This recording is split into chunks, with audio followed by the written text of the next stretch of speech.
Você quer entender um pouco mais sobre o que é o fluido refrigerante e o que ele faz? Então fica ligado que você vai entender muito mais hoje no nosso canal. Roda a vinheta!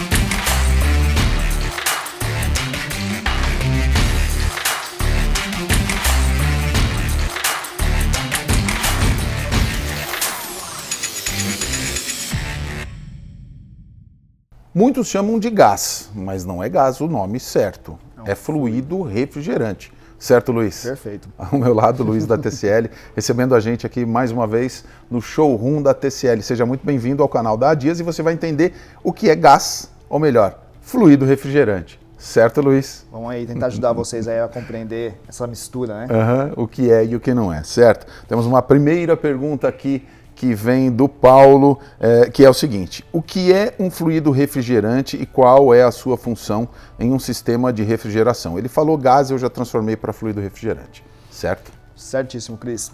Fluido refrigerante, na verdade, sem ele você não tem a troca de calor, né? Então ele é o principal fator ali que faz esse condicionamento acontecer. Então ele está ali dentro ali como um fluido, passa por uma pressão, vira gás, volta a ser fluido, todo esse ciclo que acontece ali dentro, se não existisse ele, talvez não teria a eficiência ou eficácia que a gente tem de climatização, tanto para o frio quanto para o quente. E quais são as características desejáveis de um fluido refrigerante? Que ele consiga ser ali um bom trocador de calor, né? Que ele consiga atingir temperaturas ali onde você vai ter a entrega dessa troca e essa climatização perfeita no ambiente. Então, Sim. Ele é misturado, então dependendo da mistura dele, ele vai ter mais eficiência ou não. Existem vários tipos, né? Isso que eu ia te falar. Sim, então a gente vai chegar nesse nível. Legal, então aqui, já falando de tipos, a gente tem quais são os tipos mais comuns de fluidos refrigerantes utilizados atualmente? O mercado trabalha com vários, né? Então cada fabricante ali, dependendo do produto, tem um fluido diferente. Vou dar um exemplo com a gente hoje como TCL. Nós temos o R410A numa série de equipamentos, mas já para o T-Pro, que é o equipamento ali com inteligência artificial, estamos trabalhando com o R32. Você encontra no mercado o R22, que é mais antigo, tá, mais tempo. R184A. Isso, 407. Então todos eles são blends, né? São misturas que resultam nesse fluido final. Já o R32 talvez ele seja o mais puro deles, com menos mistura e com maior eficiência do mercado hoje. Perfeito. Quais são as diferenças entre os fluidos refrigerantes mais comuns em termos de desempenho e propriedades? Ou seja, os mais tecnológicos aí, vai. Vamos falar do R32 hoje, que vai cair aí no mercado como o principal fluido daqui para frente, tá? O ponto principal de um fluido, ele busca algumas situações, eu acho que isso tem que ficar muito claro. Ele não pode ser agressivo à camada de ozônio, à nossa saúde, não pode ser inflamável para a segurança do técnico que está fazendo todas as operações. E aí quando você entra num R32, você está falando de tudo isso com uma outra vantagem que é a eficiência dele nessa troca de calor. Me fala um pouco mais sobre os aspectos ambientais a serem considerados em relação a isso. Esse ponto é importante, né? Essas misturas nem sempre são limpas, vamos dizer assim. Então o resultado da troca de gás ali faz com que você tenha agressão à camada de ozônio. Então quanto menos agressão à camada de ozônio for, melhor é o equipamento. E aí pensando na Organização Mundial de Saúde, tudo isso está migrando hoje para uma evolução para trabalhar ali mais com o R410A e com o R32. Fora isso, existem tecnologias que você recolhe o gás, você não lança o gás para o ambiente, certo? Isso é super importante. Então um técnico especializado tem a máquina correta, tem o equipamento certo para fazer a substituição do R410A, por exemplo. Como ele é uma mistura, ele não pode ser descartado na nossa camada de ozônio, no nosso ambiente normal. Isso é recolhido através de uma técnica que eles usam e é levado para o lugar correto.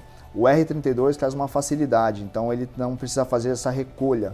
Você já consegue fazer o complemento direto nele. Então tem algumas vantagens aí para o futuro. Por isso é importante, chame sempre um técnico especializado, credenciado, para você fazer a manutenção no seu ar-condicionado. Quais foram as mudanças significativas na indústria de fluidos refrigerantes ao longo dos anos? Eu acho que isso aí, né, do R22 para hoje é muita coisa. A busca pela eficiência na climatização e pela não agressão à natureza. Então acho que esses são os pontos. A chegar num nível hoje que a gente fala que o produto não agride a camada de ozônio ou a agressão é muito baixa e você tem uma eficiência de troca de calor muito grande. Então foi isso, a migração de como a gente pode ser mais eficiente sem agredir a natureza. Perfeito.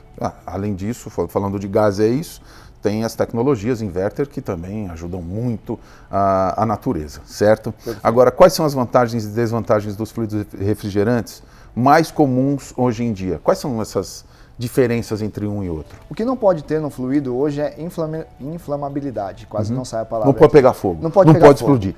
Então assim, esse é um cuidado por quê? Para você, cliente final, e para o técnico que vai estar instalando. Então todos eles foram migrando para essa ideia de não pegar fogo, tá? Eu acho que é o principal diferencial hoje quando a gente fala de um fluido refrigerante. Ao longo do tempo, o R32, ele sim mostra aqui talvez o mais eficiente também na carga. Você coloca um pouco menos dele para ter um resultado tão bom quanto o R410A. Ou seja, a eficiência é muito melhor, né? Sim. Perfeito. O Celso está mandando uma pergunta aqui bem legal. Olha, quais são os critérios para a seleção adequada de um fluido refrigerante para uma aplicação específica? Tá, isso é muito complexo, tá? Depende muito de onde vai ser aplicado e como vai ser aplicado. Mas vamos colocar o que o mercado pratica hoje.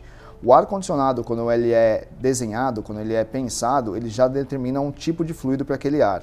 Hoje, quando você pega uma versão nossa, que é o Série A2, que é fabulosa, inverter, ele é com R410A. Você não consegue, nesse ar-condicionado, pegar um fluido R32 e colocar nele. O compressor dele não foi feito para isso. Tá? Então, esse é o único cuidado que a gente tem que ter ali maior. Tá? Mas pensando nisso, então você, quando for adquirir seu ar-condicionado, tem que pensar, ele vai ser agressivo à camada de ozônio? Não. Vou pegar uma máquina, é o R410A ou é o R32, isso já te suporta, te dá ali o direcionamento. Então, de fabricante para fabricante, o fluido refrigerante que está ali dentro vai ser determinado lá no seu pensamento inicial. As marcas mais completas do mercado hoje, ou mais famosas do mercado hoje, já migraram para um padrão único e a tendência de mercado é ficar com o R32. Perfeito. Existem algumas regulamentações quanto ao uso do fluido refrigerante? Sim, o mercado ele tem vários pontos aí onde eles falam o que é ou não ideal para a saúde humana, para a qualidade do ar em contexto geral. Mas pensa que esse fluido não deve entrar em contato com você porque ele está dentro de um ciclo fechado. Então, fiquem tranquilos. A nossa recomendação é sempre que um técnico for mexer no seu ar-condicionado, e de preferência um especializado, Sim. ele saber realmente qual é o fluido que está ali dentro, porque a substituição tem que ser pelo mesmo. Tomando esse cuidado, o aparelho é perfeito. Não tem problema nenhum. Não faz mal para a saúde, não faz mal para ninguém, é só seguir as normas e está tudo certo. Não corre nenhum risco. Perfeito. Quais são as tendências atuais na pesquisa e desenvolvimento de fluidos refrigerantes? Fala pra gente. Como eu falei, né, o mercado está migrando já para o R32, essa é a tendência de mercado porque há um estudo mundial sobre eficiência e essa parte de cuidados com a natureza, cuidado com a saúde humana. Então a gente pegar tudo isso foi para esse caminho. Antes o R32 era um fluido um pouco mais alto no seu valor inicial e aí os técnicos mesmo não gostavam de trabalhar com ele por este problema, né, que ficava mais caro fazer uma manutenção. Mas ele já se equivaleu ali, se equiparou ao equipamento, ao R410A. Então, o mercado mundial indica e recomenda o R32 e todas as marcas devem migrar para esse caminho. Tá? Perfeito. Mas vem novidade, provavelmente eles vão estudar cada vez mais para ter mais eficiência e menos agressão à natureza. Já tem uma abrangência enorme de fluidos refrigerantes e vem mais novidade ainda.